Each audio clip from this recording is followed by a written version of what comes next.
When looking at a map of a new piece of public land or even a large private piece, those areas that are big timber are daunting when trying to figure out where to start. In another video within the Mountain Buck Scouting video series, I talked about the 9 different terrain features that I believe are important to identify on the map. And unlike terrain features, not all vegetation features are identifiable on a map, but there are some that can give you a head start prior to getting boots on the ground. And here are 8 of them that I look for on a map. So timber cuts, number 1. The first thing that I'm going to talk to you about, it's also one of my favorites. Newer timber cuts are prime feeding areas, especially in the winter months, with deer feeding on the treetops that were cut down. And then timber cuts in the 3 to 8 year old range start to have some thick undergrowth that creates some food opportunities in the form of browse, as well as security cover for bedding. The older timber cuts over 8 years of age continue to be great for bedding, even though the underbrush may not be as thick. As the trees begin to grow tall enough to choke out some of that sunlight that's reaching the forest floor, these can be really tough to hunt, but they can also be great to hunt on the skid trails that go throughout them and on the edges. Number 2 are hardwood stands. Typically hardwoods, which include oak, cherry, maple, birch, and others depending on your geographic location, are light green in spring imagery, darker green in the summer months, and orangish in the fall. Oak trees typically change colors later in the fall than maple and the others. Oak, cherry, beech, and other trees that produce acorns, black cherries, beech nuts, etc. are preferred food sources for deer in the big woods when they are available. So not all of these trees produce every year, but a good mass crop on a ridge can bring deer in from a long ways away with limited food sources around. These areas tend to be more open woods, so focusing near the edges of thick cover and or a terrain feature is what I like to focus on most when I'm looking for those hardwood stands. Don't fall victim to the beauty of an open hardwood stand as a place to hunt.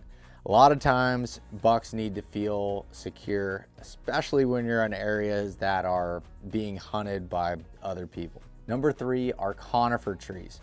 Variations of hemlock, pine, and spruce grow throughout the US and can offer great bedding cover. In addition, they provide great thermal cover and insulation during the cold and windy days. It does the same for shade and cooling during the hottest days of the year. The edges of the conifer trees tend to be ideal for bucks to leave behind signs such as rubs and scrapes, and you can almost put money on it if you find lone conifer trees in the middle of a clear cut that you're going to find a bed underneath it. When looking at a map, the conifer trees will be a really dark green shade, and they're easiest to find when you have leaf off imagery available. Number 4 are beaver ponds. Beaver ponds create natural funnels for deer to cross above or below them and even parallel to them. They're one of the easier vegetation types to be able to pick out on a map because they are located on streams and show a body of water. The problem with aerial maps and beaver ponds is sometimes beavers move on to different areas or they're trapped, causing the dam to eventually break, and they might not be necessarily exactly where they are at, what's located on the map. So getting boots on the ground will help you there to confirm that. But also if you use the historical imagery that you can find in Spartan Forge, that'll help make it easier. You can choose different years and see if that beaver pond is moved and how the ponds are being structured throughout that stream system. Number 5 are gas and power lines, which can act as food plots when some of the newer ones are usually planted with clover and can be magnets for deer. Now, these gas lines and power lines, even when they are planted with clover, a lot of times it doesn't last that long before they're overtaken by other grasses and things. So that window of opportunity is usually pretty small. But even then, I rarely hunt on these lines because of the openness.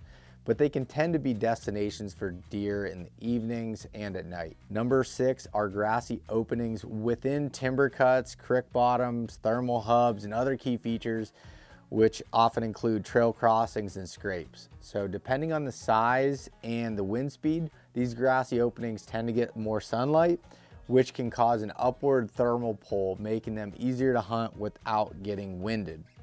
Number 7 are apple trees. Apple trees are a great food source in the early season, but how in the world can you actually identify apple trees on a map? Well, a lot of the times you can't. But in many areas throughout the Appalachian Mountains, apple trees were planted in the bottoms near water where old villages and other human inhabitants were at. So when I was a young kid, my grandpa used to take me to these places with a metal detector and look for old coins. As I got older and started deer hunting these places, I started to notice a trend with a lot of the places where there were old apple orchards. They were located near water, in openings, and when you use LiDAR, you could find old foundations to buildings and or logging roads that were leading to them. So apple trees, again, they can give you the edge that you may need in September and October when they have apples. It's definitely a place that deer love to feed on, so being able to identify them, find some of those on the map can be helpful. And number 8, the last one I have here, is mountain laurel. Mountain laurel is only visible with leaf-off imagery on a map. It will show up as a lighter green color and typically in patches. In big hardwood stands, finding that differentiator that is cover and like mountain laurel can help you find that place to be able to get in and get away from that hunting pressure. Now, many times people think that the big bucks are in the deepest, darkest holes of the mountain laurel and they're just in that middle, the thickest, nastiest stuff. But what I've come to find is a lot of times they may not be on the very edge of it, especially if there's tree stands that are there, but when you start going into a mountain laurel patch, oftentimes you'll find that there are these small openings within the mountain laurel before it gets to the really densest part. And in those little openings and around those openings where I'll find a lot of buck bedding and also places that you can get in and be able to hunt.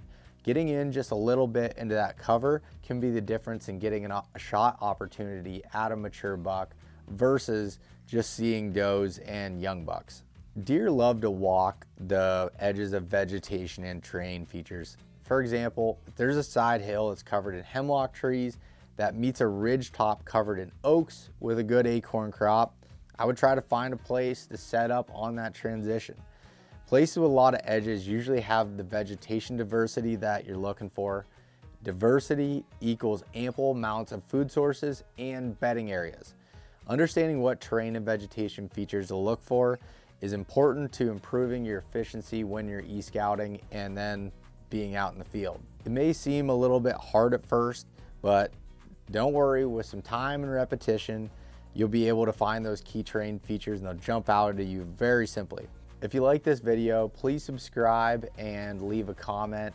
If you want more educational whitetail content on a weekly basis, check out the East Meets West Hunt podcast.